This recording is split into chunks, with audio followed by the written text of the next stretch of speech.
Hello and welcome to Season 3, Episode 23 of Eat This, Drink That with Ali Khan, our food expert, Steve Greer, our beverage expert, and I'm producing Ryan Crosby. And let's get right to it. Ali, what is our Eat This for today? Boys, we are making Carne Asada. We are making steak tacos. When I make Carne Asada, I like to marinate it. I like to do a wet marinade. There's a lot of ways you can go with Carne Asada.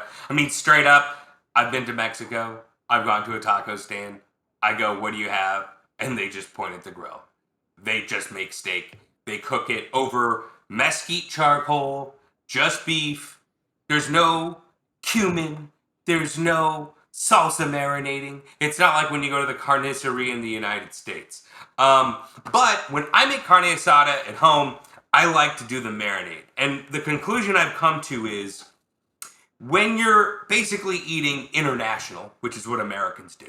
You know what I mean? What'd you have last night? Oh, we went to this cool Korean fried chicken place. I think I'm going to get hamburgers tonight. You know, you kind of get excited for like what that next flavor profile is. And I think a lot of times, like for Americans, for gringos, when they make Mexican food, they're like, oh goody, we're having Mexican food. Let's dump in a bunch of stuff. That's usually how I can spot a bad carnitas recipe, is when they're like adding a bunch of like flavors that really don't belong in the carnitas, they belong in the sauces and stuff. But I think when you're making carne asada, you're gonna grill it. You want to add and impart those flavors you associate with Mexican food into the marinade. Of course, it's not going to be all the flavors. You're going to add more stuff later. So I've been working on this for years. I've always been pretty pleased with it. I think in the end of the day, no matter what you do, if you go to a butcher shop, carniceria, it's always better to make it yourself, especially when you can start with the steak of your choosing. So, gentlemen, we've got two cuts today. What I've got here, and this stuff is just straight up pretty. This is a grass-fed flank steak. Now, a lot of people, I'm just going to put this in my bowl here. A lot of people, when they do carne asada, they think skirt steak, right? Well, here's the thing. Beef's so expensive these days that I'm getting a really good deal on this. This is $10 a pound for grass-fed steak. Oh, wow. I think flank is honestly just as good. This has got some great marbling in here. It's actually pretty tender. And even though there's a lot of marbling, it's considered to be a leaner cut of steak, so it's kind of nice, a little peace of mind. Then I got this little guy. This is a true cheapy cut, if you will. This is a chuck eye steak. Okay? So imagine, if you will, let me just put this meat in there and get this out. I always hear about chuck. Chuck is definitely like on the bargain side, right? You don't. No one prefers to get the chuck. And there's a reason why. So, you know, I'm a cow. Here's like that shoulder. This is kind of that chuck region, right? The cow moves. These muscles are strong. It is tough, right? As you move farther down the cow to that loin, you get to that more tender area. Somewhere between chuck, like chuck roast, what you make for stews, what turns into hamburger, and it moves into loin, you will find chuck eye. Now, literally, if you look at a chuck eye steak, and they're not easy to find. There's not a ton of it on the cow. A chuck eye actually mirrors a ribeye steak a bit. It's not as tender as a ribeye steak, but it's closer to it. I got this for $6 a pound. Spoiler alert, flank steak wins, but it's all good. It's all good because... Hey, two questions. Did you have to get the chuck from a carniceria? No, I just went to... so H-E-B is kind of like the Ralph's in Texas. It's actually probably one of the most cherished things about Texas, H-E-B, because it's a grocery store that's cheap, but it's not complete garbage. It's Trader Joe's level when you look at the receipt. That's the thing about Trader Joe's. Wow. You get your receipt and you're like... Do they have an old school butcher? They have like a classic butcher thing going on, or no? They have the guys and they're pretty helpful. I did get this. I got the flank from the glass case, if you will. I've had some of the guys help me. It's not necessarily going to be like a Whole Foods level type service or selection, but they do a good job. I mean, again, it's like Trader Joe's. You know what I mean? Like, I wouldn't get fish at Trader Joe's, but chicken drummies, beer, sure. And again, you look at the receipt; it's great. So. And then I don't want to hold you up, but back to the wet marinade. When you go into a carniceria and you see the carne asada marinating, that's just a wet marinade, right? But just not as high quality. Yeah, I mean, look, they're all trying to make a buck, if you will. So they're going to do a lot of interesting things. I don't have my ladder in front of me, but I have a seasoning called Sazon Goya. It's delicious. It has MSG. Those marinades, and I can't speak for all of them, for sure they'll have some sort of neutral liquid, obviously canola oil, probably a bit of water too, some sort of acid, you know what I mean, vinegar, maybe fruit juice, probably vinegar because it keeps longer, and then a seasoning bomb. Now I'm going to make my own seasoning bomb, which is a great way to kind of segue into this. And you just reminded me of one little thing I'm going to grab. I'm going to grab it. All right. But I think our focus for this episode, if I'm not correct, if I'm incorrect, Ollie, is we are doing Ollie's marinade for carne asada. So let's get that marinade going. Let's jump into it. So first thing we're going to do, I got a blender right here. What I like to do is I like to start with my solid ingredients. So what I have here, I have some rough chopped cilantro, stems included.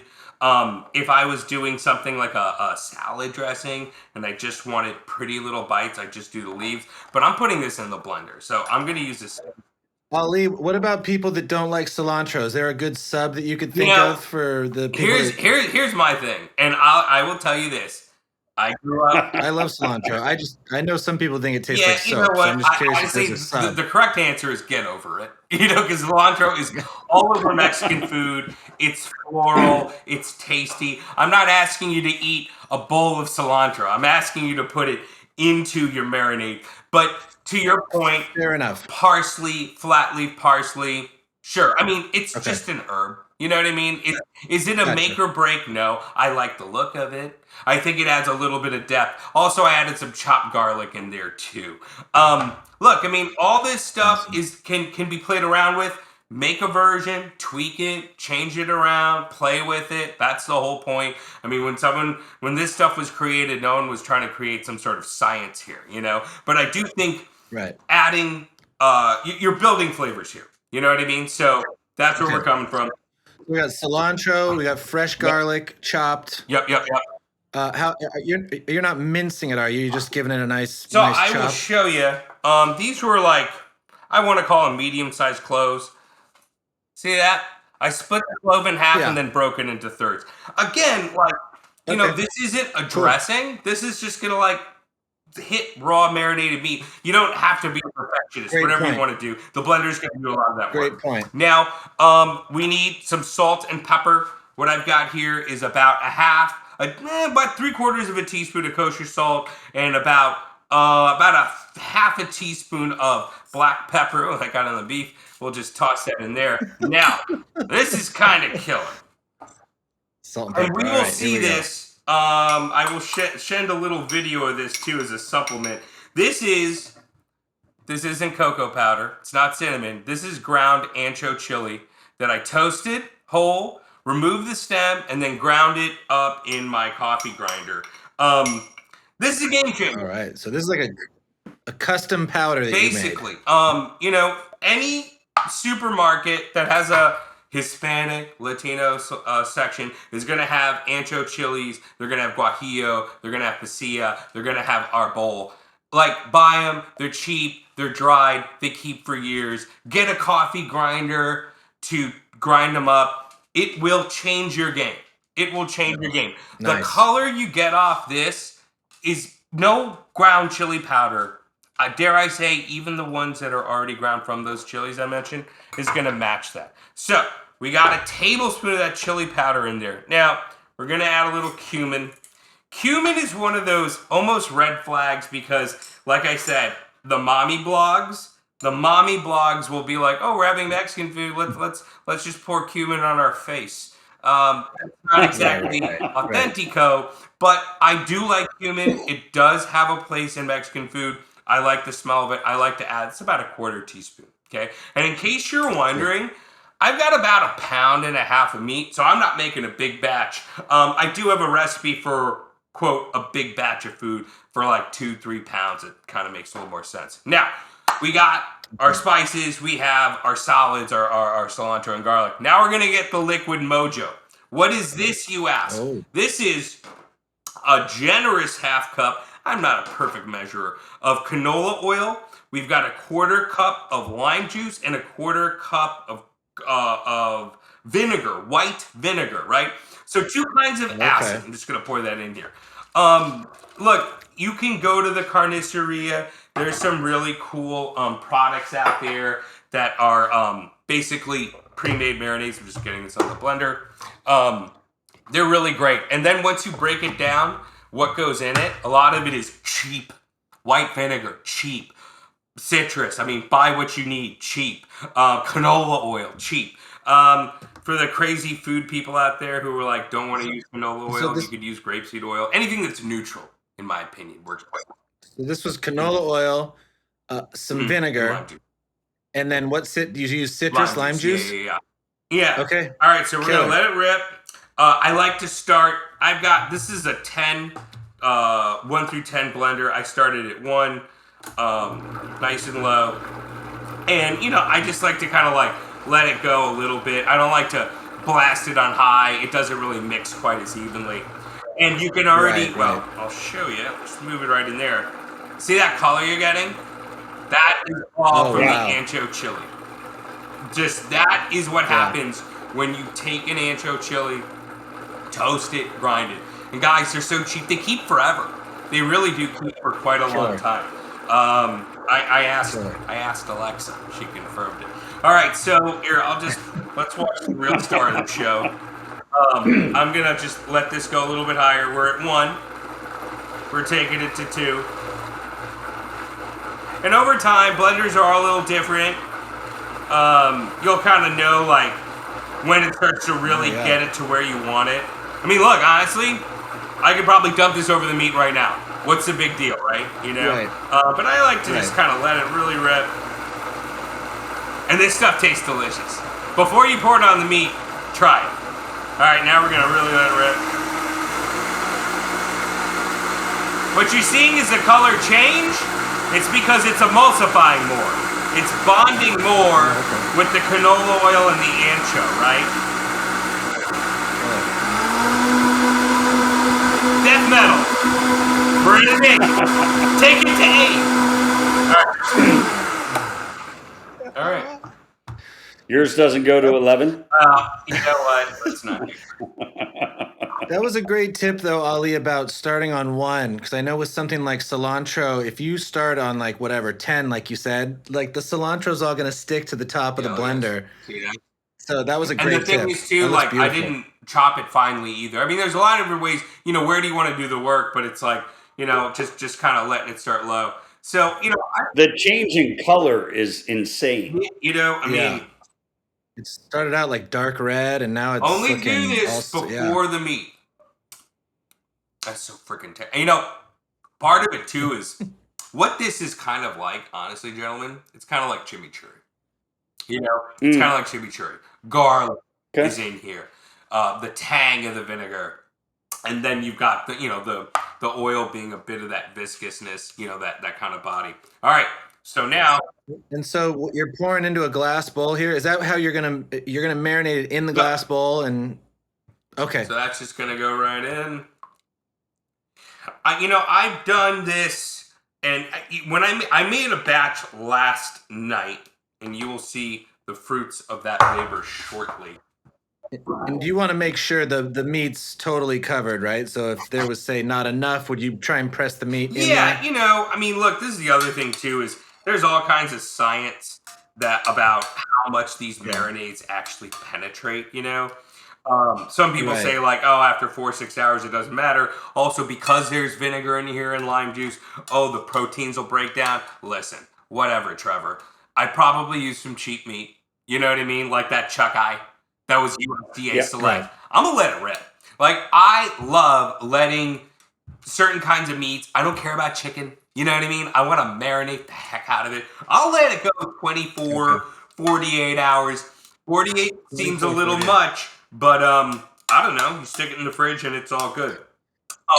So if you did it for 48 hours, you're gonna have the bowl as is. What are you gonna put cellophane over it, or what? How are you covering it? Honestly, like, I just don't. I don't prep something like this. I don't prep in advance that much. This is honestly overnight's pretty good for me in my world. You know what I mean? 48 hours. I forgot why I wanted to eat that food in the first place. So I am putting the little wrap in here, and this meat is just gonna go in the fridge. And I mean, like I said, there's all kinds of food science out there that says, oh, it doesn't penetrate that deep. It's not going to make a big difference if you're doing a tri-tip per se. This is for thin cuts, you know. So I'm telling you, like, you could get skirt steak if you don't mind paying skirt steak prices, or you know, like at the supermarkets, you'll find a lot of thin New York strip steaks. I literally look at those steaks and I'm like, who buys these things? Put them in your taco marinade. So that's it. I mean, this is probably enough for even a little bit more than this is about a generous pound and a half, right?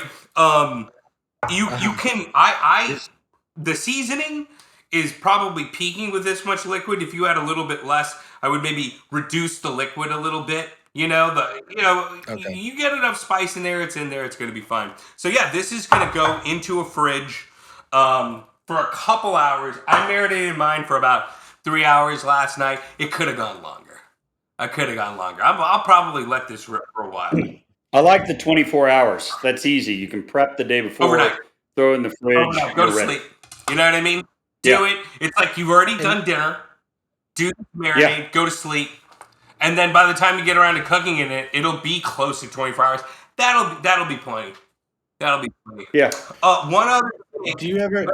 Did you say? I feel like you mentioned this. You said you don't really prepare the meat at all. You don't like score it at all or anything to yeah, no. I mean, all the cuts that I got are steak. You know what I mean? They're steak. You could take it. Those same cuts. I could take all those seasonings, the ancho, the salt, the cumin, the pepper, use it as a dry rub it on the steak, sear it. You know what I mean? And I could do that because that steak is tender enough. Now, I will show you. Awesome. Because there's no reason to tease folks. They need to see. This is what I was waiting on. Yes, it was. Let me grab a fork. All right. I'm officially starving. That's good. That's a good sign. Okay, so this is the chuck ice steak right here. I'm just gonna grab it. I've been warming this sucker up. This is what we made last night. I think you can see it right there. Oh, there we go. It just I cooked it over coals. It got a really nice char. You can kind of see it almost is like a ribeye steak, but it's smaller, right? Mm-hmm. Interesting. Now I will tell you. Does it have a reddish color to it? Am I seeing that chili in there? I mean, you know, part of it is the lighting and stuff like that too. But that ancho is going to give it that kind of reddish hue. Oh, that's great. I mean, come on. That is great. what we need to do. What we need to do is just. This is why I ate oatmeal this morning. So I could enjoy this. So I will tell you, and this is what's so great about this steak here. This part mimics the ribeye cap, actually. It's not a ribeye. Just keep that in mind. It ain't a ribeye. Now, I saved some of that marinade before I used it on the meat. This just happened on the fly. Oh, there you go. Yeah, I mean, let's go. And by the way, this is old steak. This is last night. Heated it up in the oven in the cast iron, kept warm. That was awesome. I mean, you could even see too, like, you know, see how that kind of pulls like that?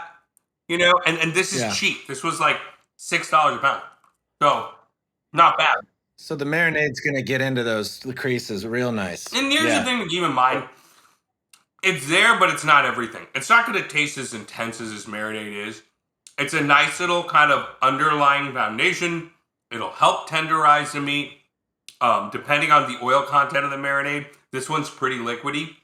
If I'm cooking these over coals, that oil's going to drip over those coals. We're going to get flames in there too, which is also pretty fun. Nice. But yeah, guys, I mean, that's to me, straight up carne asada. When I did the flank steak last night, it was almost a waste putting it in a tortilla. So that's another kind of killer point too, is that you can cook this meat. Oh, another great point too, when you're cooking carne asada, it is kind of, I love rare steak. I eat like a blue blood. In a taco, medium's kind of the way to go. You know what I mean? You just want to have a little more of this kind of caramelized exterior. You don't want it burnt or dry. Right. Remember, you've got that sauce as a backup too. Spoiler alert for the next episode. That's it, guys. Well, this was fantastic. That was super easy. Also, no, the biggest game changer. The biggest game changer. That was great. Ancho. Getting an ancho. And if you go to the store, if you don't have ancho, get a guajillo. Get a pasilla. All these chilies are, I take the seeds out. There is some kind of heat in it, but you're using it for an earthy undertone. Yep. That's what it is. It's it's really an aromatic kind of thing. And then the garlic does the garlic, the vinegar does the tang, you know what I mean? Anyways, that's it, carne asada. Ollie, thank you for this amazing primer on carne and specifically how to marinate it. Amazing. Thank you so much. Well, I think that's going to wrap up this episode. It's like a meeting party. Yeah. I'm going to get tacos right now. Good luck at that. All right. Cap City. It's not bad. Not as big a point. Thank you, guys. Signing off for Eat This, Drink That, episode 23. We'll see you guys soon. See you guys.